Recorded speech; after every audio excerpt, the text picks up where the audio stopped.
Assalamualaikum warahmatullahi wabarakatuh. Selamat datang di cerita Mbak Sri, tempat di mana Mbak Sri cerita tentang cerita teman dan tetangga Mbak Sri yang berwarna-warni. Jadi cari tempat ternyaman buat nyimak cerita Mbak Sri kali ini. Sebelum itu Mbak Sri minta tolong like dan subscribe channel Mbak Sri ini, dan jangan lupa nyalakan lonceng notifikasinya. Riana menatap pantulan dirinya di cermin yang buram. Lingkaran hitam di bawah matanya adalah saksi bisu dari malam-malam tanpa tidur. Sementara wajahnya yang dulunya cerah kini pias, seperti kelopak bunga layu yang kehilangan embun paginya. Sebuah cibiran pahit melintas di bibirnya. Dulu, ia adalah definisi seorang istri idaman, setidaknya menurut pandangan masyarakat kampungnya. Mengurus rumah tangga dengan sempurna, menyiapkan hidangan lezat di meja makan, memastikan setiap sudut rumah bersih berkilau, dan selalu siap sedia melayani setiap keinginan suaminya, Alvin. Alvin. Nama itu kini terasa seperti duri yang menusuk ulu hati. 6 tahun pernikahan mereka seharusnya menjadi dongeng yang berakhir bahagia, bukan mimpi buruk yang baru saja dimulai. Awalnya, semua terasa indah. Alvin, dengan senyum menawannya dan janji-janji manisnya, berhasil memikat hati Riana yang polos. Mereka membangun rumah tangga di sebuah rumah sederhana warisan orang tua Alvin, yang meskipun tidak besar, terasa hangat dan penuh cinta. Atau setidaknya, Riana percaya begitu. Namun, seiring berjalannya waktu, retakan mulai muncul. Alvin yang dulu perhatian, perlahan berubah menjadi sosok yang dingin dan menuntut. Usaha kecil-kecilannya di bidang kontraktor mulai berkembang, memberinya akses ke lingkaran pergaulan yang lebih tinggi. Riana, dengan kesederhanaan dan gaya hidupnya yang apa adanya, mulai dianggap sebagai beban, sebuah pengingat akan masa lalunya yang belum sukses. Riana, kapan kamu mau berdandan sedikit? Lihat istri-istri kolega saya, mereka semua modis, pandai bergaul. Kamu ini seperti bayangan, tidak pernah menonjol. Sindir Alvin suatu sore, matanya menatap Riana dengan jijik saat ia menyajikan teh. Hati Riana terasa perih. Ia mencoba. Demi Alvin, ia mulai membaca majalah mode bekas, mencoba tips kecantikan murah, bahkan memaksakan diri mengenakan baju yang kurang nyaman hanya agar Alvin senang. Tapi usahanya selalu terasa sia-sia di mata Alvin. Semakin Riana berusaha, semakin Alvin menemukan kekurangannya. Puncaknya terjadi pada malam itu, malam yang akan selamanya terukir sebagai titik terendah dalam hidup Riana. Alvin pulang larut malam, matanya memerah dan napasnya berbau alkohol. Riana mencoba membantunya melepas sepatu, seperti biasa. Tapi Alvin menghempaskan tangannya. Cukup, Riana. Aku muak. Teriak Alvin, suaranya parau dan penuh amarah. Aku muak dengan hidup ini. Muak denganmu. Kamu itu beban. Selama ini aku hanya pura-pura. Riana terkesiap, tangannya gemetar. Alvin, ada apa? Aku melakukan kesalahan? Salah? Kamu itu kesalahan terbesar dalam hidupku. Alvin tertawa sinis, tawa yang menusuk tulang.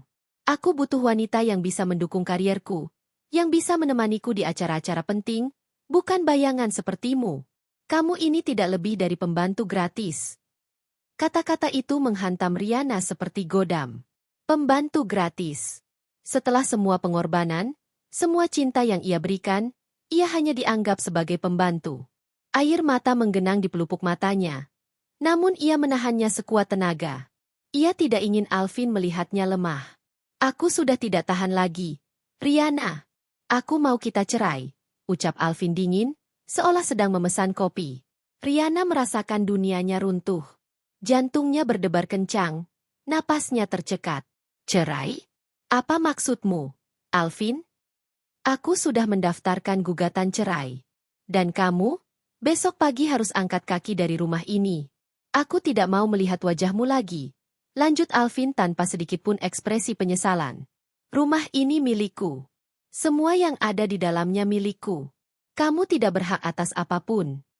Riana menggelengkan kepala, air mata yang ia tahan kini luruh tak terbendung. Tapi, kita sudah membangun ini bersama, Alvin. Aku tidak punya tempat lain. Itu bukan urusanku. Seharusnya kamu punya keluarga yang bisa menampungmu.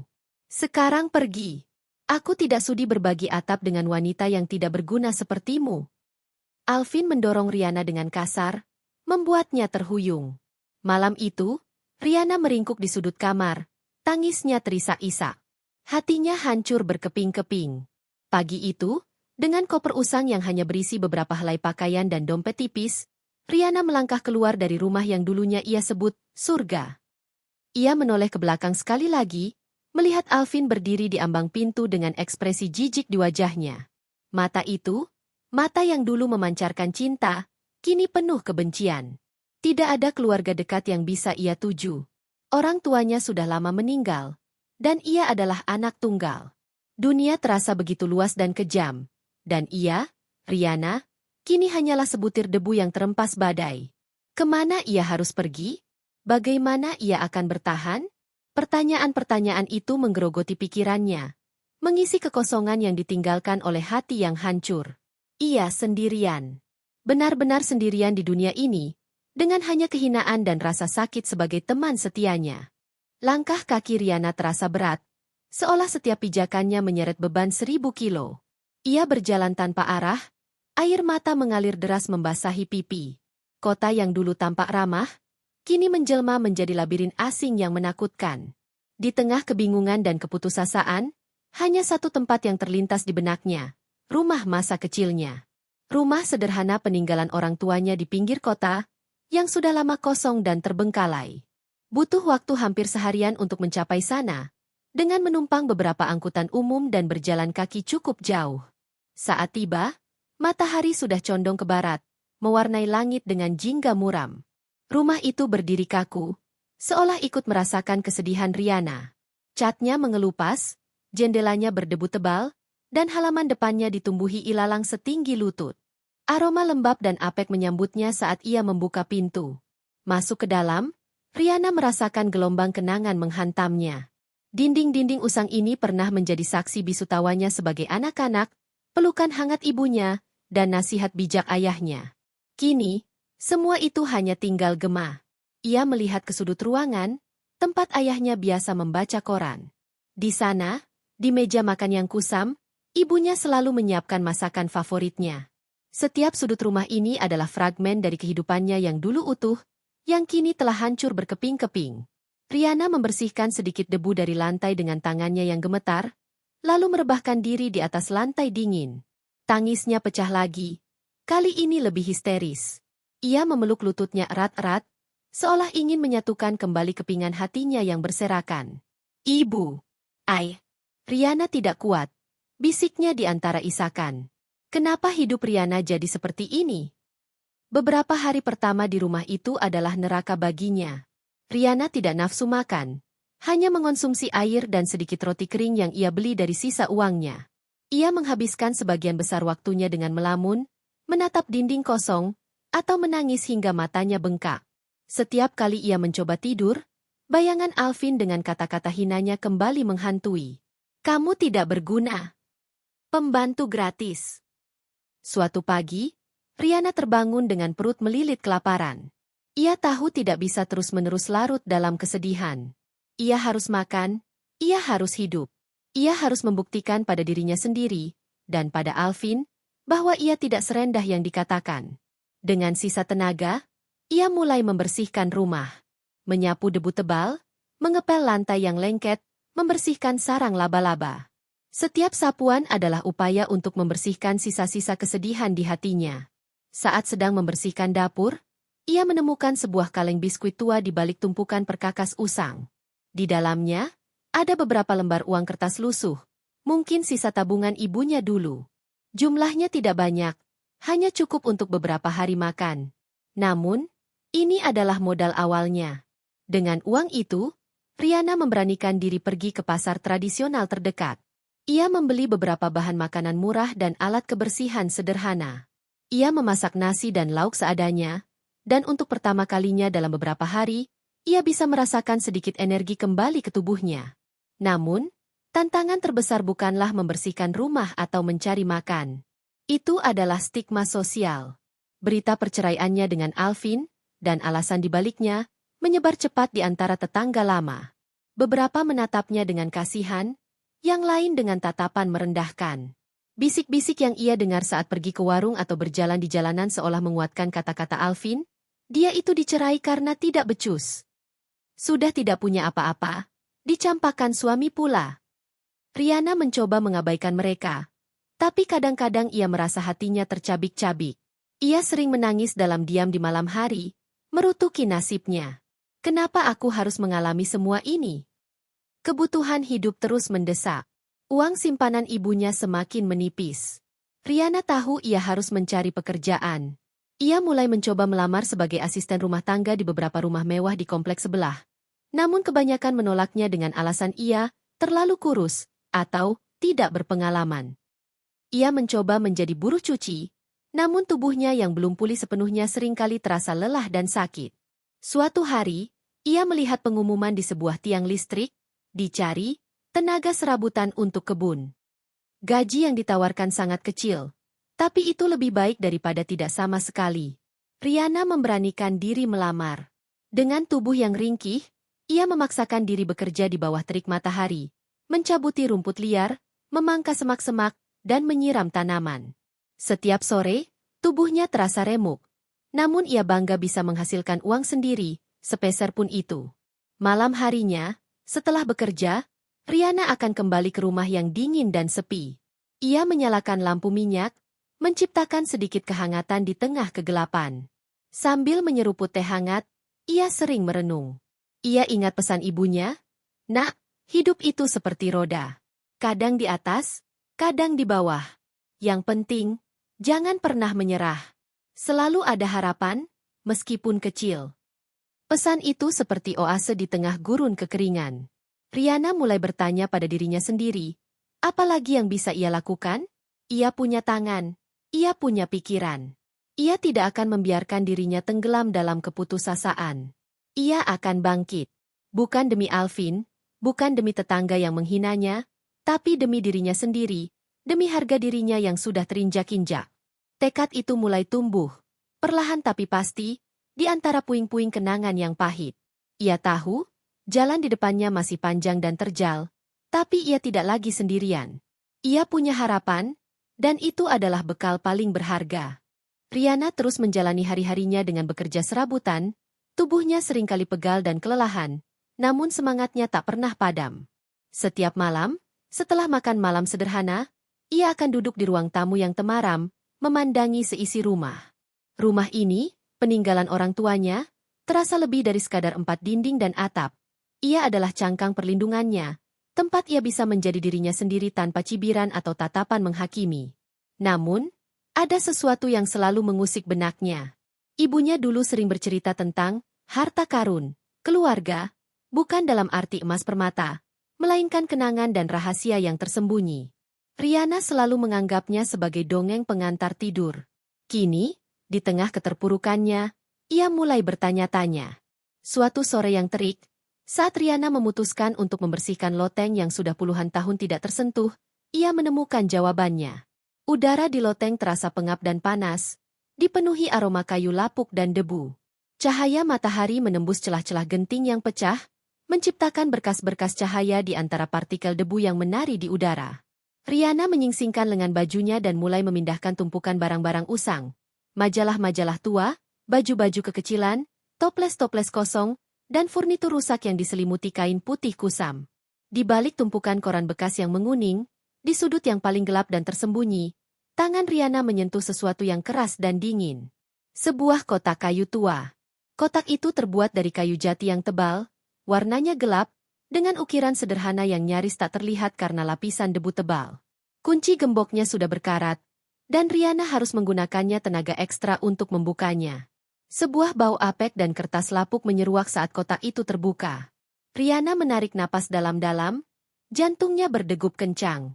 Di dalamnya, ia menemukan tumpukan benda-benda yang tampak tak berarti di pandangan pertama.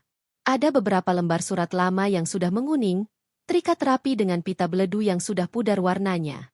Ada pula segenggam foto-foto usang berwarna sepia, menunjukkan wajah-wajah asing dari masa lalu, mungkin kakek nenek buyutnya. Tapi yang paling menarik perhatiannya adalah sebuah gulungan kertas yang tersembunyi di dasar kotak, di bawah semua benda lainnya. Riana mengeluarkan gulungan itu dengan hati-hati. Itu adalah sebuah dokumen tua, kertasnya tebal dan sedikit rapuh, dengan pinggiran yang bergerigi akibat dimakan usia. Dokumen itu tampak seperti sebuah peta atau catatan kuno, ditulis dengan tulisan tangan yang anggun namun sangat sulit dibaca. Beberapa bagiannya pudar, dan ada simbol-simbol aneh yang Riana belum pernah lihat sebelumnya. Di beberapa tempat, tinta terlihat menembus kertas, menunjukkan bahwa dokumen itu telah disimpan dalam waktu yang sangat lama. Sensasi aneh menjalari Riana. Ini bukan sekadar kertas biasa. Ini adalah sesuatu yang istimewa. Mengapa dokumen ini disimpan begitu rapi dan tersembunyi? Apa yang terkandung di dalamnya? Pikiran-pikiran ini berputar di benaknya saat ia membawa kotak itu turun dari loteng, meninggalkan tumpukan debu dan kenangan usang di belakang. Malam itu, Riana tidak bisa tidur. Ia duduk di lantai kamar, di bawah cahaya redup lampu minyak, meneliti dokumen itu lagi dan lagi. Ia mencoba memahami setiap goresan tinta, setiap simbol, berharap bisa menemukan kunci untuk membuka rahasianya.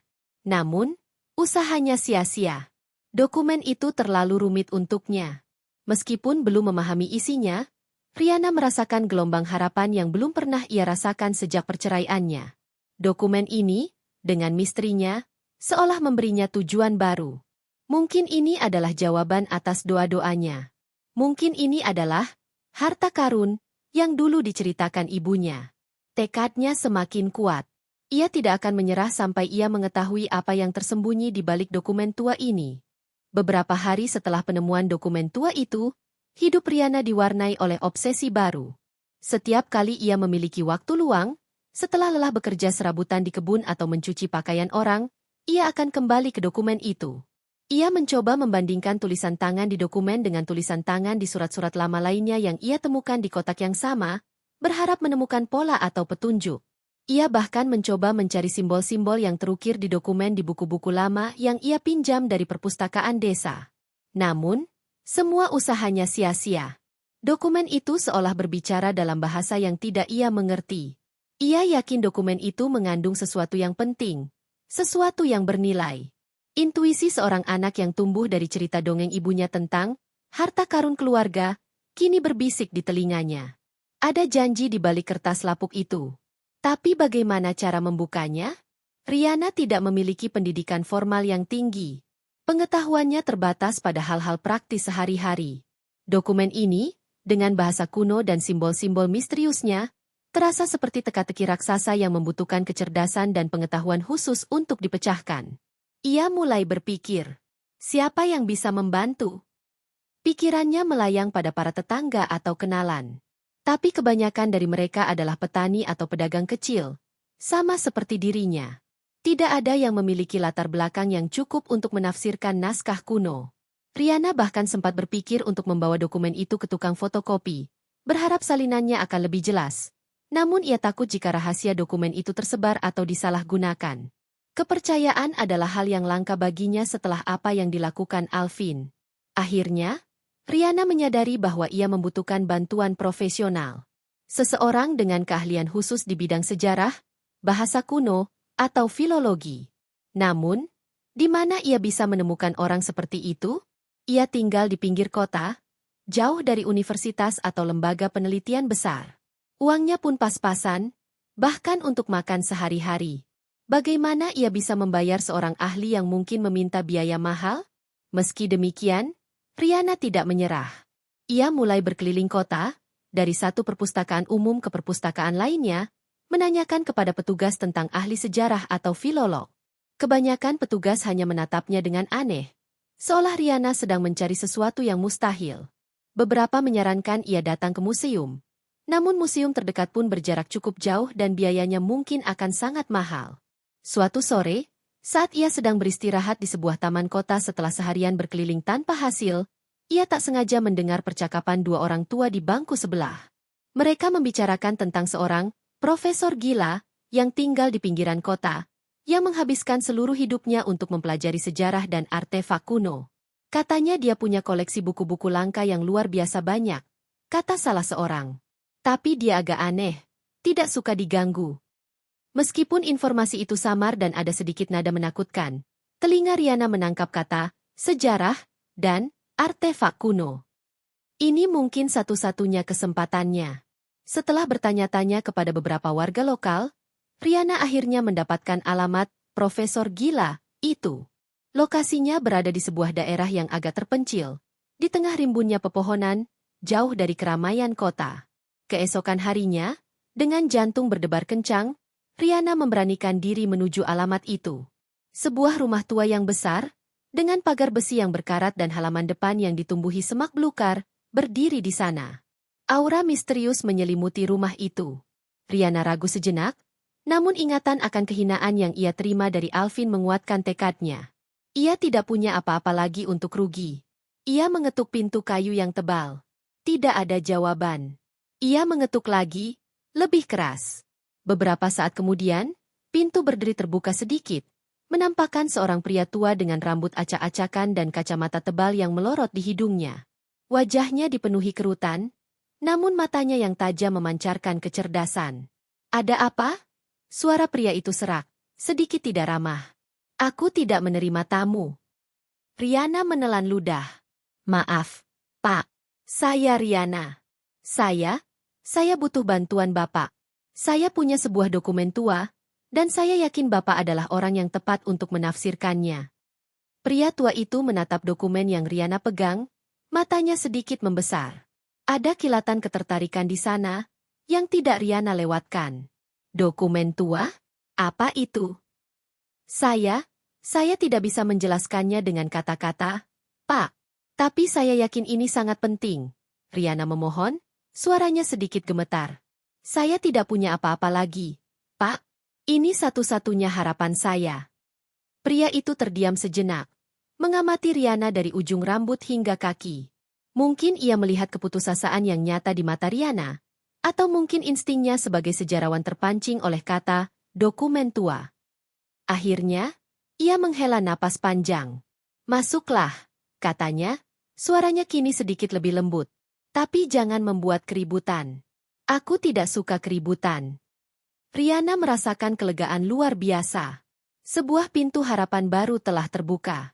Ia melangkah masuk, ke dalam rumah yang dipenuhi rak-rak buku menjulang tinggi hingga langit-langit, aroma kertas dan debu yang kuat, serta aura pengetahuan yang begitu kental. Disinilah, di antara tumpukan sejarah dan rahasia masa lalu, Riana berharap bisa menemukan jawaban atas teka-teki yang akan mengubah seluruh hidupnya. Riana melangkah masuk ke dalam rumah yang terasa seperti perpustakaan raksasa, atau mungkin lebih tepatnya, sebuah kapsul waktu.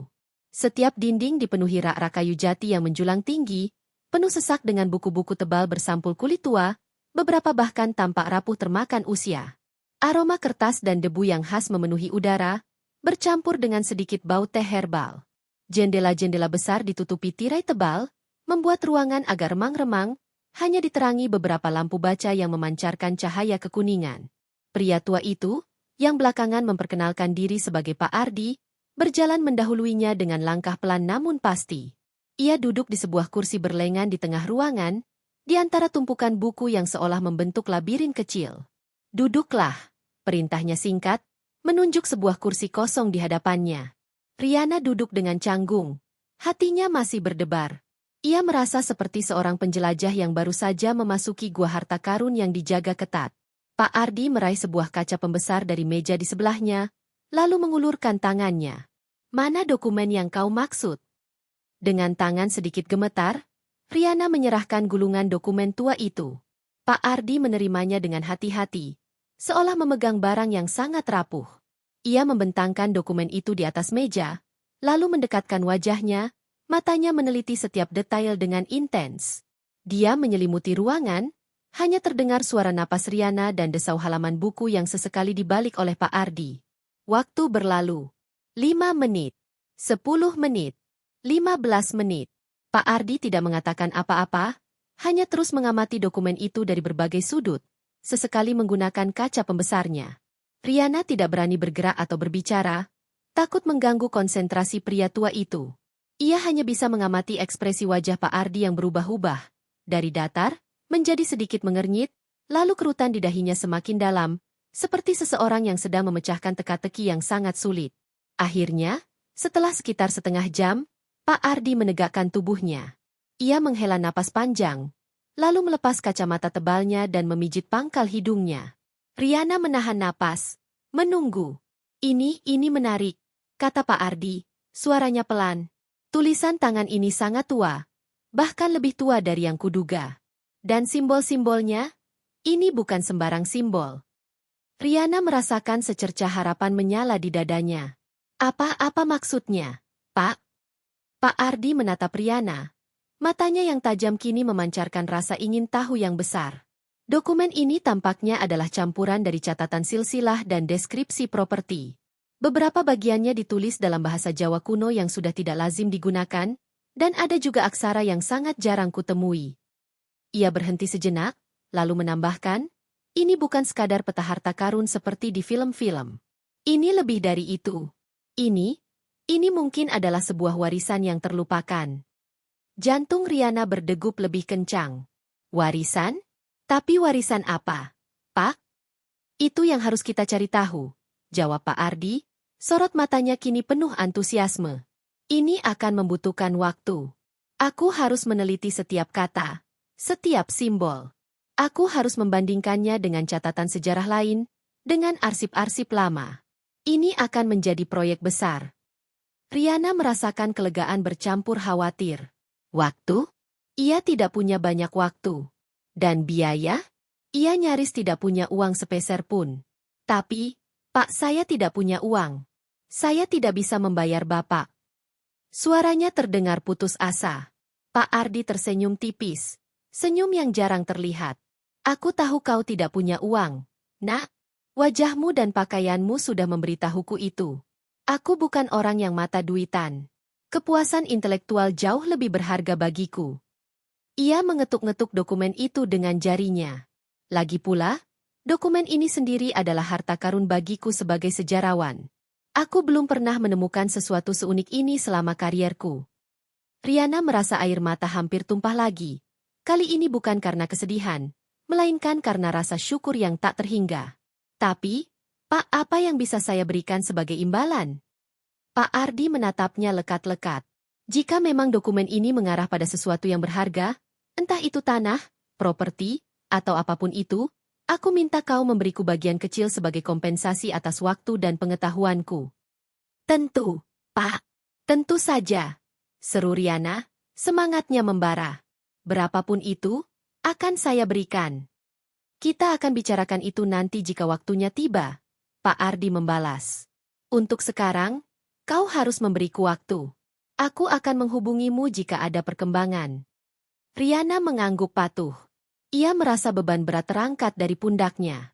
Untuk pertama kalinya dalam waktu yang lama, ia merasa ada seseorang yang bersedia membantunya. Seseorang yang melihat potensinya, bukan hanya kehinaan yang ia sandang. Ia meninggalkan rumah Pak Ardi sore itu dengan hati yang penuh harapan. Langit yang semula kelabu kini tampak lebih cerah. Seolah ikut merayakan secercah harapan yang baru saja ia temukan. Jalan di depannya mungkin masih panjang. Namun kini ia tidak lagi sendirian. Ia memiliki sekutu, dan sebuah teka-teki kuno yang menanti untuk dipecahkan. Minggu-minggu berikutnya adalah masa yang penuh penantian bagi Riana. Setiap hari terasa begitu panjang. Ia terus bekerja serabutan, mencoba mengisi waktu dan mengusir pikiran-pikiran cemas. Di sela-sela kesibukannya, ia sering memikirkan Pak Ardi dan dokumen tua itu. Apakah Pak Ardi akan menemukan sesuatu? Apakah ini hanya harapan palsu? Kadang-kadang, keraguan kembali menyerangnya. Bisikan-bisikan Alvin yang menghina masih terngiang di telinganya. Namun, ia selalu berusaha menepisnya, menggantungkan harapannya pada petunjuk kecil yang ia dapatkan dari sang sejarawan.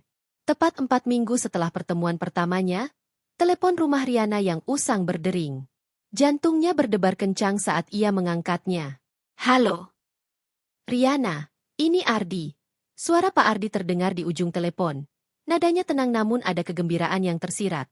Bisakah kau datang ke rumahku sore ini? Aku punya sesuatu untuk ditunjukkan padamu. Riana tidak menyia-nyiakan waktu. Setelah menyelesaikan pekerjaannya, ia segera bergegas menuju rumah Pak Ardi. Setibanya di sana, Pak Ardi sudah menunggunya di ruang bacanya. Di meja besar di depannya, terhampar berbagai buku tebal, peta-peta tua, dan tentu saja, dokumen tua milik Riana yang sudah dilaminasi agar tidak semakin rusak. Duduklah, kata Pak Ardi, Senyum tipis tersungging di bibirnya. Aku punya kabar baik. Dan kabar yang lebih baik. Riana menelan ludah. Tidak sabar. Apa itu, Pak? Dokumen ini. Pak Ardi menunjuk dokumen itu dengan tongkat kecil. Setelah berminggu-minggu meneliti, membandingkan dengan berbagai manuskrip kuno dan catatan arsip, aku akhirnya bisa menafsirkannya secara keseluruhan. Ia lalu mulai menjelaskan dengan detail. Dokumen ini, Riana, adalah gabungan dari catatan silsilah keluarga dan surat-surat wasiat dari beberapa generasi leluhurmu. Ia menjelaskan bahwa tulisan tangan pertama di dokumen itu berasal dari abad ke-18, yang kemudian dilanjutkan oleh keturunan-keturunan berikutnya. Leluhurmu bukan orang sembarangan, Riana. Mereka adalah saudagar-saudagar kaya raya yang hidup di zaman kerajaan. Mereka memiliki banyak sekali properti, terutama tanah. Riana terkesima. Ia tidak pernah tahu bahwa ia memiliki garis keturunan seperti itu. Orang tuanya hanyalah petani sederhana. Tapi bagaimana bisa hilang, Pak? Sejarah seringkali penuh dengan gejolak. Nak, jelas Pak Ardi. Ada masa-masa perebutan kekuasaan, wabah penyakit, atau bahkan bencana alam yang bisa menghapus jejak suatu keluarga. Atau, bisa jadi, generasi setelahnya tidak tahu cara mengklaimnya, atau bahkan tidak menyadari nilai dokumen ini. Apalagi, catatan ini ditulis dalam bahasa dan aksara kuno yang sangat sulit dibaca oleh orang biasa. Pak Ardi menunjuk pada bagian tertentu dari dokumen itu. Di sini, disebutkan tentang kepemilikan atas sebidang tanah yang sangat luas. Letaknya, nah, ini yang menarik. Pak Ardi mengambil sebuah peta tua lainnya, yang tampak seperti peta kuno dari era kolonial. Ia menunjuk ke sebuah lokasi yang Riana kenali. Lokasi yang disebutkan di dokumen ini mengacu pada area yang sekarang menjadi. Pak Ardi terdiam sejenak, menatap mata Riana, area yang sekarang menjadi pusat kota baru. Riana tercekat. Pusat kota baru? Ia tahu tentang proyek pembangunan besar-besaran yang sedang berlangsung di sana. Sebuah pusat perbelanjaan raksasa, apartemen-apartemen mewah, dan perkantoran megah sedang dibangun di area tersebut. Harga tanah di sana meroket dalam beberapa tahun terakhir. Apakah Bapak serius? Riana nyaris tidak bisa mempercayai telinganya. Sangat serius, jawab Pak Ardi, mengangguk. Dokumen ini dengan jelas merinci batas-batas tanah, saksi-saksi, dan bahkan cap-cap kerajaan yang mengesahkan kepemilikan leluhurmu. Ini bukan sekadar catatan biasa. Ini adalah bukti legal yang sangat kuat. Bahkan ada beberapa surat wasiat yang terlampir di dalamnya, menunjukkan bagaimana tanah ini diwariskan dari generasi ke generasi, sampai akhirnya, garis keturunanmu, Riana, adalah pewaris sah terakhirnya. Ia menjelaskan lebih lanjut bahwa leluhur Riana adalah seorang saudagar rempah-rempah yang sangat makmur. Mereka memiliki banyak tanah di berbagai daerah. Namun yang paling signifikan adalah tanah yang kini menjadi area pusat kota baru. Selama berabad-abad, seiring dengan perubahan zaman dan pemerintahan, catatan-catatan kepemilikan tersebut menjadi tidak jelas, dan tanah itu akhirnya dianggap sebagai tanah tak bertuan oleh pemerintah modern atau mungkin diklaim oleh pihak-pihak yang tidak berhak. Namun, dokumen ini adalah bukti yang tak terbantahkan. Tapi, Pak, bagaimana mungkin? Orang tuaku hanya petani miskin. Mereka tidak pernah tahu tentang ini. Mungkin mereka tidak pernah tahu cara menafsirkannya, Riana. Atau mungkin dokumen ini tersembunyi dengan sangat baik, seperti yang kau temukan, jelas Pak Ardi. Banyak sekali sejarah yang hilang atau terlupakan. Tapi dokumen ini, entah bagaimana, berhasil bertahan. Ini adalah sebuah keajaiban. Pak Ardi kemudian mulai menjelaskan langkah-langkah selanjutnya yang harus mereka ambil. Kita tidak bisa langsung mengklaimnya begitu saja. Kita membutuhkan tim pengacara yang handal. Dokumen ini adalah bukti kuat, tapi proses hukumnya pasti akan sangat rumit. Akan ada pihak-pihak yang mencoba menghalangi. Riana merasakan gelombang emosi yang luar biasa. Syok, tak percaya. Namun juga kelegaan dan kebahagiaan yang meluap-luap. Dari dicampakkan dan dihina, ia kini mendapati dirinya adalah pewaris atas sebuah kekayaan yang tak terbayangkan. Ini adalah takdir. Sebuah keajaiban yang datang di saat ia paling terpuruk. Sebuah peta dan dokumen tua, peninggalan masa lalu yang tak terduga, benar-benar akan mengubah hidupnya. Riana duduk di hadapan meja besar Pak Ardi, Kepalanya terasa pening membayangkan rintangan di depan mata. Setelah euforia singkat atas penemuan menakjubkan ini, realitas pahit mulai menyergap. Alvin dulu menghinanya sebagai wanita tidak berguna yang hanya bisa menghabiskan uang, dan kini ia dihadapkan pada kenyataan bahwa untuk mengklaim warisannya, ia membutuhkan uang dan kekuatan hukum yang luar biasa. Jadi, Pak, apa langkah selanjutnya? Tanya Riana, suaranya sedikit parau. Pak Ardi menyesap tehnya perlahan.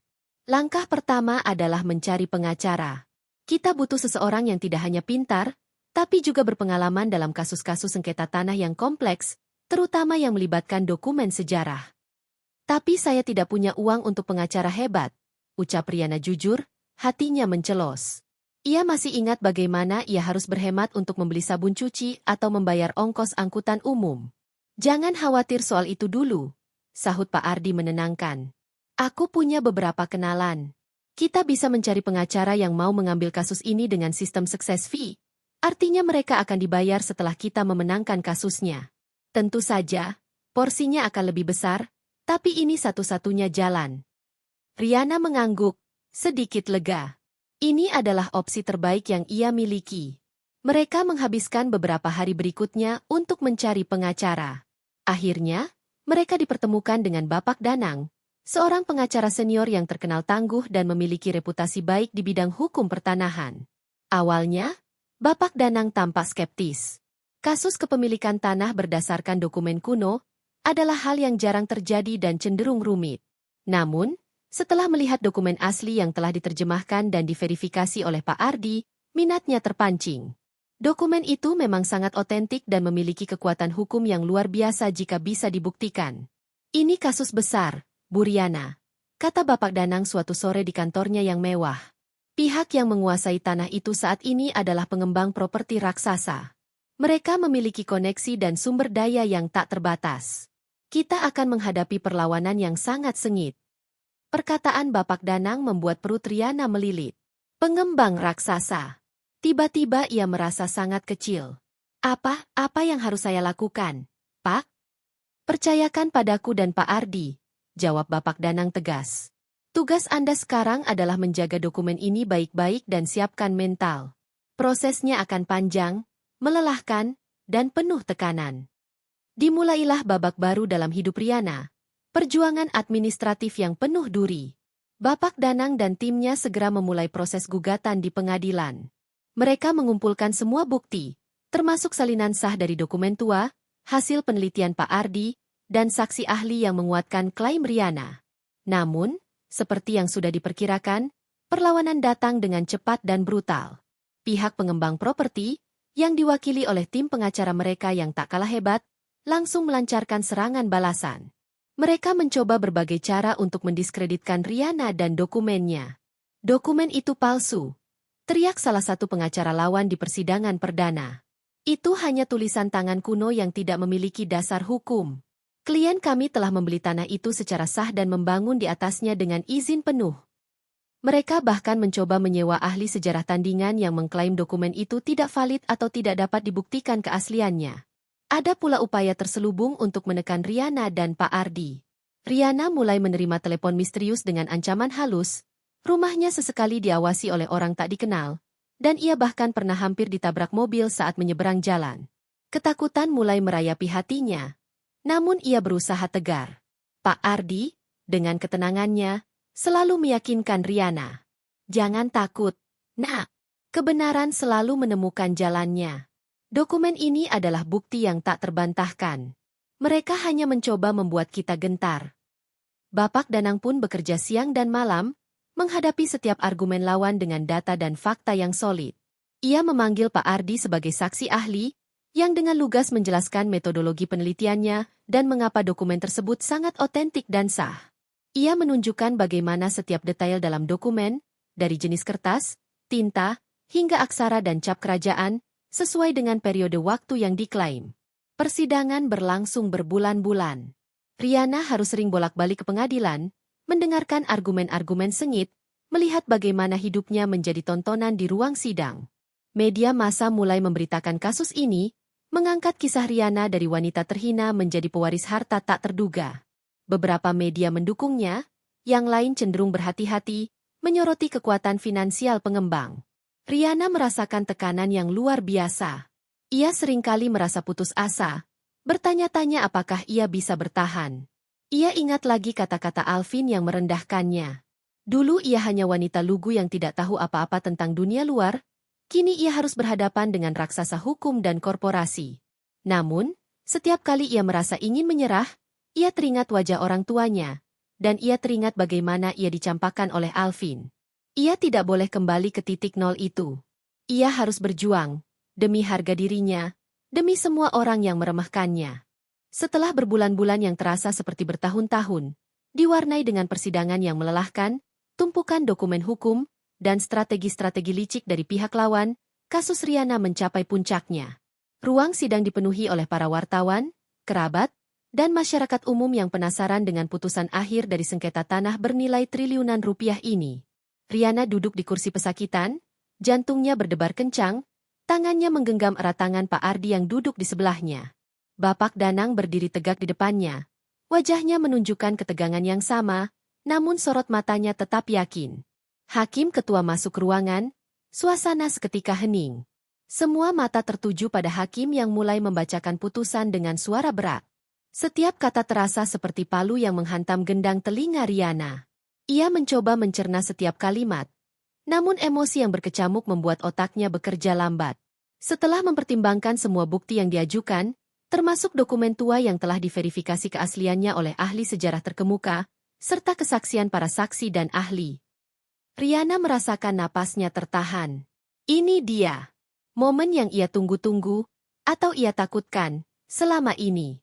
Majelis hakim memutuskan bahwa berdasarkan bukti-bukti yang sah dan tak terbantahkan, Nona Rihanna Cahyanti adalah pewaris sah atas bidang tanah yang disengketakan. Kata-kata itu bagai ledakan petasan di telinga Rihanna. Ia terkesiap, matanya membelalak. Butuh beberapa detik baginya untuk sepenuhnya mencerna apa yang baru saja ia dengar. Kemenangan. Ia menang. Suara riuh rendah mulai terdengar di ruang sidang. Beberapa orang berbisik, ada yang menghela napas lega, dan beberapa wartawan langsung mencatat berita besar itu. Bapak Danang berbalik, senyum lebar terukir di wajahnya. Ia mengangguk pada Rihanna, matanya memancarkan kebanggaan. Pak Ardi menepuk punggung Rihanna, wajahnya menunjukkan kepuasan. Di sisi lain, tim pengacara pengembang tampak pucat pasi. Wajah-wajah mereka menunjukkan kekalahan yang jelas. Mereka mencoba mengajukan interupsi, namun hakim segera menolaknya. Putusan sudah final. Rihanna merasakan air mata mengalir deras di pipinya. Namun kali ini bukan air mata kesedihan, melainkan air mata kebahagiaan dan kelegaan yang luar biasa. Beban berat yang selama ini ia pikul seolah terangkat seketika. Ia teringat kembali hari-hari kelamnya, saat ia dicampakkan Alvin tanpa sepeser pun, dihina, dan dipandang rendah. Kini, ia adalah pemilik seatas tanah yang nilainya tak terhingga. Sebuah kemenangan yang jauh melampaui imajinasinya. Kita berhasil, Rihanna, bisik Pak Ardi, suaranya sedikit bergetar. Kebenaran akhirnya terungkap. Setelah persidangan, Rihanna dihujani pertanyaan oleh wartawan. Ia mencoba menjawab sebisa mungkin, namun sebagian besar ia serahkan kepada Bapak Danang yang lebih piawai dalam berurusan dengan media. Berita tentang kemenangan Rihanna dengan cepat menyebar ke seluruh negeri, menjadi headline utama di berbagai media cetak dan elektronik. Kisahnya, dari wanita terhina menjadi pemilik harta triliunan berkat dokumen tua, adalah kisah inspiratif yang banyak dicari orang. Proses hukum setelah putusan tidak serta-merta berhenti. Ada proses eksekusi lahan dan negosiasi dengan pengembang untuk ganti rugi atas pembangunan yang telah mereka lakukan di atas tanah milik Rihanna. Namun, dengan putusan pengadilan yang kuat di tangannya, Rihanna berada di posisi yang sangat menguntungkan. Bapak Danang dengan sigap mengurus semua detail ini, memastikan bahwa hak-hak Rihanna terpenuhi sepenuhnya. Akhirnya, kesepakatan tercapai. Rihanna menerima kompensasi yang sangat besar dari pihak pengembang, uang tunai yang nilainya jauh melampaui mimpi terliarnya. Sebagian besar uang tersebut adalah ganti rugi atas tanah yang telah dibangun, sementara sebagian kecil lainnya adalah penjualan sebagian kecil dari tanah yang tersisa kepada pihak pengembang dengan harga premium. Rihanna, dari seorang wanita tanpa rumah dan tanpa pekerjaan, kini resmi menjadi salah satu orang terkaya di wilayah itu, bahkan di negara tersebut. Di sebuah sore yang tenang, Riana duduk di rumahnya yang sekarang sudah direnovasi total, jauh lebih layak dan nyaman. Ia menatap dokumen tua itu, yang kini tersimpan rapi dalam figura kaca anti-api. Dokumen ini, selembar kertas lusuh yang dulunya tersembunyi, adalah jembatan yang menghubungkannya dengan masa lalu dan membawanya menuju masa depan yang cerah. Ia telah melewati badai terburuk dalam hidupnya, dan kini, ia telah menemukan pelabuhan yang aman. Ini bukan hanya tentang uang, ini tentang penebusan, tentang harga diri yang kembali utuh, dan tentang keajaiban yang nyata. Kehidupan Riana berubah 180 derajat. Dari gubuk reot dan pekerjaan serabutan, ia kini memiliki kekayaan yang melimpah ruah, jauh melampaui apa yang pernah ia bayangkan. Uang kompensasi dari pengembang properti adalah pintu gerbang menuju dunia baru yang belum pernah ia sentuh. Namun, Riana tidak lantas terlena. Pengalaman pahitnya di masa lalu, terutama saat dihina dan dicampakkan Alvin, telah mengajarinya banyak hal tentang nilai uang dan pentingnya kemandirian. Ia tahu, kekayaan yang datang tanpa kerja keras dan kebijaksanaan bisa hilang secepat kilat. Langkah pertama yang Riana lakukan adalah mendirikan sebuah kantor kecil di pusat kota, bekerja sama dengan Bapak Danang dan timnya untuk mengelola aset dan investasinya. Bapak Danang, yang melihat potensi dan integritas Riana, tidak hanya menjadi penasihat hukum, tetapi juga mentor dalam dunia bisnis. Pak Ardi, di sisi lain, menolak tawaran imbalan besar. Ia hanya meminta dana untuk mendukung penelitian sejarahnya dan merawat perpustakaan pribadinya, sebuah permintaan yang tentu saja dipenuhi Riana dengan senang hati. Ikatan persahabatan mereka semakin erat, didasari rasa saling menghormati dan pengalaman luar biasa yang mereka lalui bersama. Riana tidak ingin hanya menyimpan uangnya di bank. Ia ingin kekayaan itu bertumbuh dan memberikan manfaat. Dengan bimbingan Bapak Danang, ia mulai belajar tentang investasi. Ia menginvestasikan sebagian dananya ke berbagai sektor yang menjanjikan, mulai dari properti komersial hingga saham di perusahaan-perusahaan teknologi. Insting bisnisnya yang sebelumnya tidak terasah, kini mulai menunjukkan taringnya. Ia memiliki kemampuan alami untuk melihat peluang dan membuat keputusan yang tepat. Tak lama kemudian, Riana memutuskan untuk membangun bisnisnya sendiri. Ia teringat bagaimana sulitnya ia mencari pekerjaan setelah dicerai, bagaimana banyak wanita senasib dengannya kesulitan bangkit.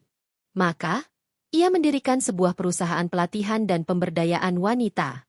Perusahaan ini menyediakan pelatihan keterampilan, bimbingan karir, dan bahkan modal awal untuk usaha kecil bagi para wanita yang ingin mandiri, terutama mereka yang merupakan janda atau korban perceraian.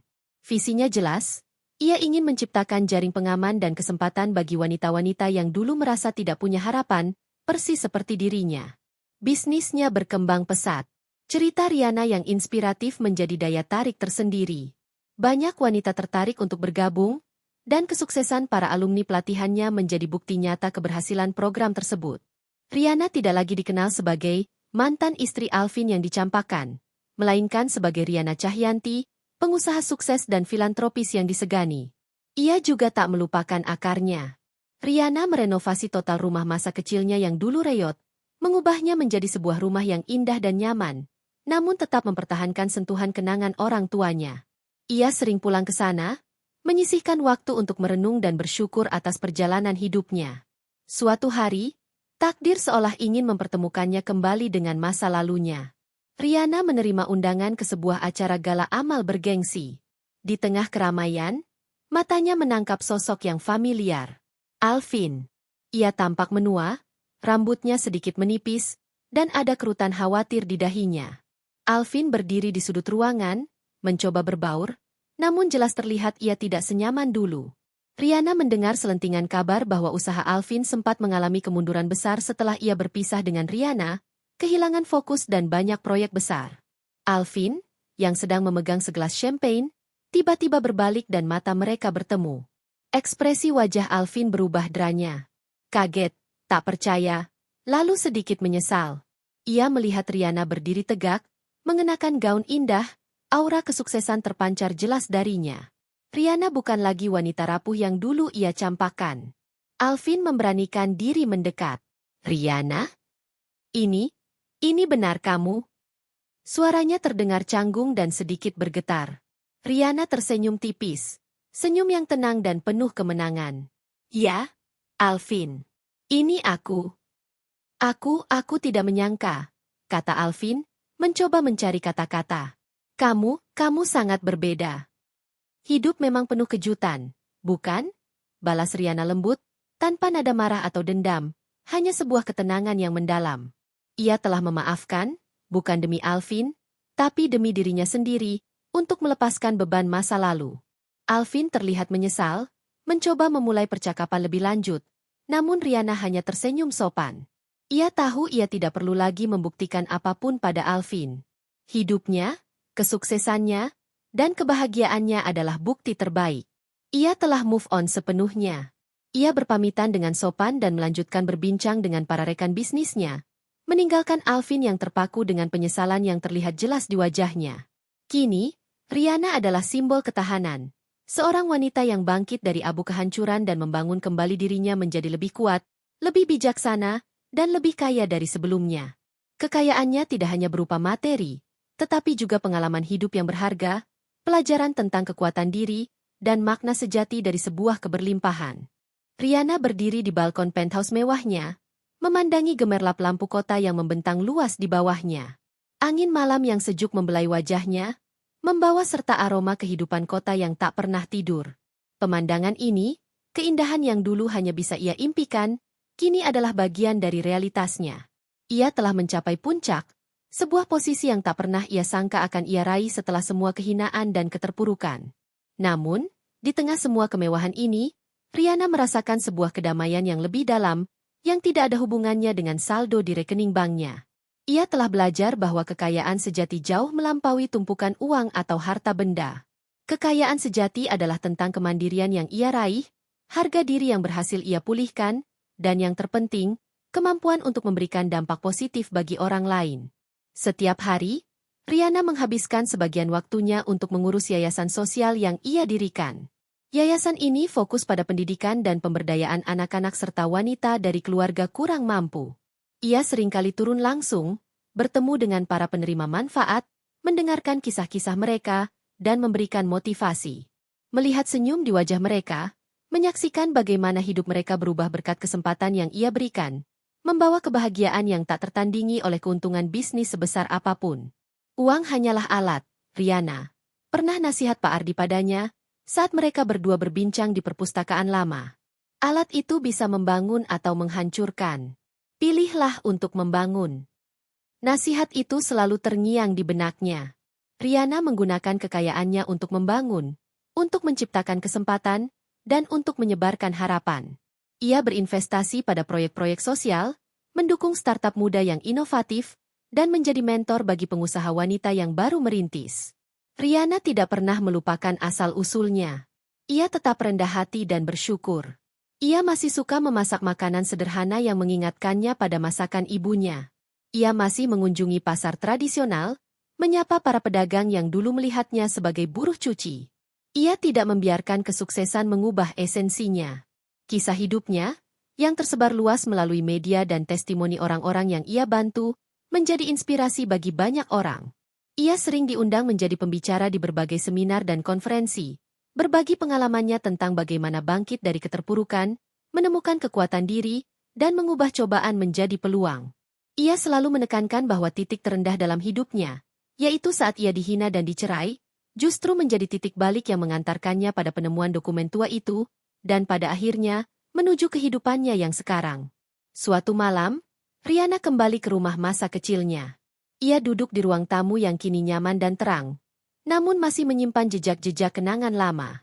Ia mengambil dokumen tua itu dari bingkai kacanya. Ia menyentuh kertas yang rapuh itu dengan ujung jarinya, merasakan getaran sejarah yang terkandung di dalamnya. Dokumen ini bukan sekadar bukti kepemilikan tanah. Ini adalah simbol takdir, sebuah pesan dari leluhurnya yang tak terduga, yang memberinya jalan keluar dari kegelapan. Riana menutup matanya, teringat wajah Alvin yang menyesal di gala amal. Ia tidak lagi merasakan amarah, hanya empati. Ia menyadari bahwa kekayaan yang sesungguhnya adalah kebebasan dari ikatan masa lalu, kemampuan untuk memaafkan, dan kedamaian batin. Ia tidak butuh validasi dari siapapun. Ia telah membuktikan pada dirinya sendiri bahwa ia berharga, kuat, dan mampu mencapai hal-hal luar biasa. Riana tersenyum. Kisahnya adalah bukti nyata bahwa hidup memang seperti roda. Namun yang lebih penting adalah bagaimana seseorang memilih untuk berputar bersama roda itu. Dari puing-puing kehancuran, ia telah membangun sebuah kerajaan. Bukan kerajaan uang semata, melainkan kerajaan hati yang penuh syukur, kemandirian yang kokoh, dan jiwa yang penuh makna. Ia, Riana, adalah definisi sesungguhnya dari wanita yang bangkit, menemukan harta karun terbesarnya bukan hanya di selembar dokumen tua, tetapi di dalam dirinya sendiri.